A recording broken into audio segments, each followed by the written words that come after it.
ಈಗ like 30th ಪೆಪ್ಪೆ cinema release.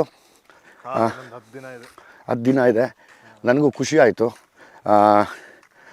ನಾನು ಇವತ್ತು ನಿಮ್ಮ ಸಿನಿಮಾದ ನಾನೊಬ್ಬ ಫ್ರೆಂಡಾಗಿ ನಿಮ್ಮ ಸಿನಿಮಾಗೆ ಪ್ರಮೋಟ್ ಮಾಡೋದು ಒಬ್ಬ ಭಾಗಿಯಾಗಿ ಒಬ್ಬ ಒಳ್ಳೆ ಸ್ನೇಹಿತನಾಗಿ ನನಗೆ ಯಾವಾಗಲೂ ಇಷ್ಟ. ನಮ್ಮ ಕನ್ನಡ ಸಿನಿಮಾಗಳು ಸಖತ್ತಾಗಿ ಆಗಬೇಕು ಅನ್ನೋದಿಷ್ಟ. ಆಮೇಲೆ ಸ್ಪೆಷಲಿ ನಾನು ಈ ಸಿನಿಮಾನ ಟ್ರೈಲರ್ ನೋಡಿದಾಗ ನಂಗೆ ಸಖತ್ ಇಂಪ್ರೆಸ್ ಆಗಿದ್ದು ಸ್ಪೆಷಲಿ ನಿಮ್ಮ ಲುಕ್ಸು. ನನಗೆ ಅನ್ನಿಸ್ತು ಒಂದು ವೈಲ್ಡ್ ಅನಿಮಲ್ ನಿಂತರೆ ಹೆಂಗಿರುತ್ತೆ ಒಂದು ಆ್ಯಕ್ಷನ್ ಮಾಡೋದಕ್ಕೆ ಅನ್ನೋದು. ಹಂಗಾಗಿ ನನಗೆ ಆ ಕಥೆ ಮೇಲೆ ಹೆವಿ ಇಂಟ್ರೆಸ್ಟ್ ಬಂತು. ಯಾವಾಗ್ಲೂ ಸಾಂಗು ಮತ್ತು ಏನು ಹೇಳ್ತೀವಿ ನಾವು ಅದಕ್ಕೆ ದ ಟ್ರೈಲರ್ ಅಥವಾ teaser, that is the biggest invitation ಜನ ಬರೋದಕ್ಕೆ. ಯಾವಾಗ್ಲೂ ನನಗೆ ಅನಿಸಿದ್ದು ಎಸ್ ಇಟ್ಸ್ ವೆರಿ ಪ್ರಾಮಿಸಿಂಗ್ ಅಂತ. ಯಾಕೆಂದರೆ ಯಾರೂ ಸಿನಿಮಾನ ಎಲ್ಲರೂ ಜವಾಬ್ದಾರಿಯಲ್ಲೇ ಮಾಡ್ತೀವಿ.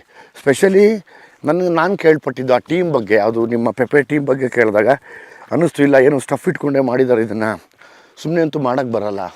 ಸುಮ್ಮನೆ ಅಷ್ಟು ಬೋಲ್ಡಾಗಿ ನಾವು ಆ್ಯಕ್ಷನ್ ವಿಷಯ ಆಗಲಿ ಅಥವಾ ಇನ್ನೇನೋ ಹೇಳ್ತೀವಿ ಅಂದರೆ 100% ಆ್ಯಕ್ಷನ್ ಸಿನಿಮಾ ಮಾಡಬೇಕು ಅಂತ ಎಲ್ಲ ಹೇಳ್ತಾ ಇದ್ರು. ಬಟ್ ನನಗೆ ಈಗ ಆ್ಯಕ್ಷನ್ ಸಿನಿಮಾ ಮಾಡಿದ್ರೂ ಅದರಲ್ಲಿ ಒಂದು ಕಂಟೆಂಟ್ ಇರಬೇಕು, ಒಂದು ರೀಸನಿಂಗ್ ಇರಬೇಕು. ಎಕ್ಸಾಕ್ಟ್ಲಿ. ಆ್ಯಂಡ್ ಪ್ರತಿ ಫೈಟ್ ಇಂದ ಒಂದು ಇಮೋಷನ್ ಇರಬೇಕು. ಹೌದು ಹೌದು, ಅದೆಲ್ಲ ಇದ್ದು ಮಾಡಿದ್ರೇ ಚೆನ್ನಾಗಿರುತ್ತೆ. ಜಸ್ಟ್ ಆ್ಯಕ್ಷನ್ ಮಾಡಬೇಕಂತ ಸುಮ್ಮನೆ ಒಂದು ಸ್ವಲ್ಪ ಫೈಟ್ಸ್ ಆ್ಯಡ್ ಮಾಡಿದ್ರೆ ಹೌದು ಹೌದು ಹೌದು ಹೌದು ಹೌದು ಹೌದು. ವಿನಿ, ಇದು ಮಳೆಯೇ ಸಾಂಗ್ ಮಾಡಿದ ಜಾಗ ಇದು. ನನ್ನ ಫೇವ್ರೇಟ್ ಜಾಗ. ನಾನು ಸಂಜನಾ ಆನಂದಲ್ಲಿ ನಡ್ಕೊಂಬರ್ತೀವಿ. ರಣಮಳೆ, ಆ ಮಳೆಯಲ್ಲಿ ಶೂಟ್ ನಡ್ಕೊಂಬಂದಿದ್ದ ಜಾಗ. ಮತ್ತು ಇಲ್ಲಿ ಆ ಜೀಪಲ್ಲಿ ಬಂದು ಇಲ್ಲಿ ಕೂತ್ಕೊಳ್ಳೋ ಜಾಗ. ನಂಗೆ one of the favourite place ಇದು. ಒಳ್ಳೇದಾಯ್ತು ನಾವು ಆ್ಯಕ್ಚುಲಿ ಇಲ್ಲಿ ಸೇರಿದ್ದು, ಬೆಂಗಳೂರಲ್ಲಿ ಸೇರಲಿಲ್ಲ. ಹೌದು, ನನಗೆ ತುಂಬ ಮಾನಸಿಕವಾಗಿ ಖುಷಿ ಆಗುವಂಥ ಜಾಗಗಳೇ ಕಾಡು, ಬೆಟ್ಟ ಗುಡ್ಡ. ನಂಗೆ ಸಖತ್ ಇಷ್ಟ ಯಾವಾಗ್ಲೂ. ಈ ಕಡೆ ಕೂರೋಣಲ್ಲ 2 ಸೆಕೆಂಡು ಆರಾಮಾಗಿ. ಮುಳ್ಳಿದೆ ಹುಷಾರು. ತರರಾ ತರರಾ.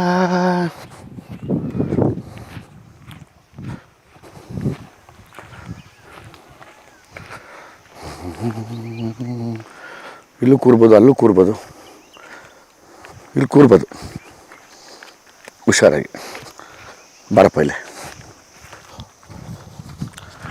ಯಾ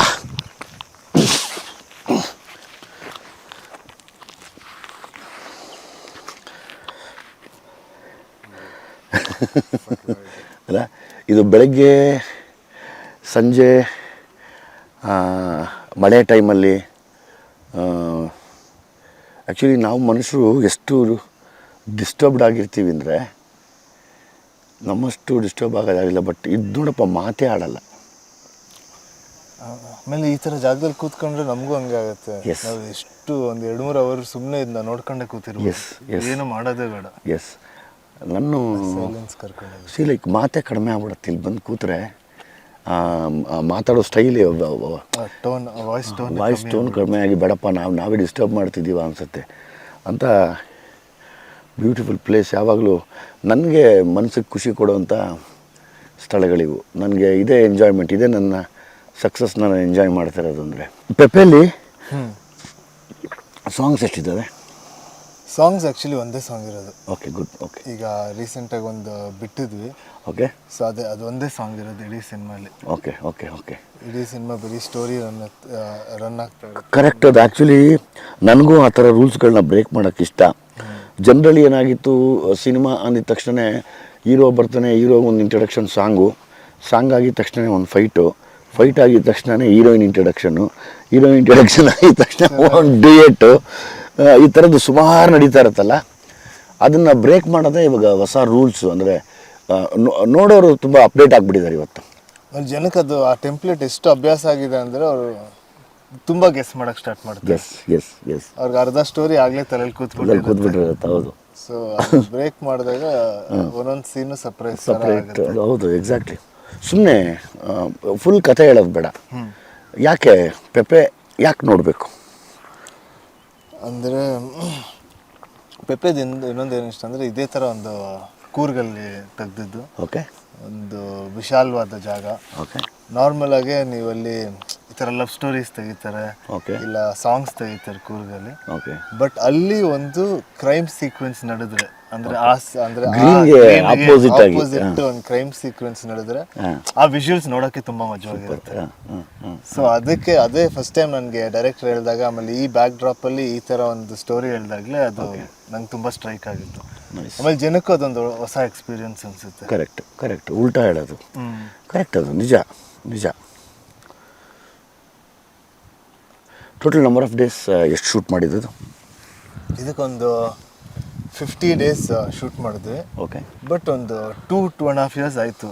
ಯಾಕಂದರೆ ಹಾಂ ಆ ಗ್ರೀನು ಬರೀ ನಮಗೆ ಒಂದು ಶಾರ್ಟ್ ಪೀರಿಯಡ್, ಗ್ರೀನ್ ಸಿಗೋದೇ ಒಂದು ಶಾರ್ಟ್ ಪೀರಿಯಡ್. ಈಗ ಮಳೆ ಆದಮೇಲೆ, ಮಳೆ ಟೈಮಲ್ಲಿ ಅಂತೂ ಕೂರ್ಗಲ್ಲಿ ಹೆವಿ ಮಳೆ, ಶೂಟ್ ಮಾಡೋಕ್ಕಲ್ಲ. ನಾವು ಎಷ್ಟೊಂದು ಸಲ ಶೂಟಿಂಗ್ ಹೋಗಿ ಅಲ್ಲಿ ಒಂದ್ಸಲಿ ಮಳೆ ಸ್ಟಾರ್ಟ್ ಆದರೆ ಒಂದು 7 ದಿನ 8 ದಿನ ಕಂಟಿನ್ಯೂಸ್ ಆಗಿ ಬರುತ್ತೆ. ಒಂದ್ಸಲಿ ಶೂಟಿಂಗ್ ಹೋಗಿ ವಾಪಸ್ ಬಂದಿದ್ದೀವಿ. ಓಕೆ. ಯಾಕಂದ್ರೆ ಆ ಗ್ರೀನ್ ಬೇಕು ಅಂತ.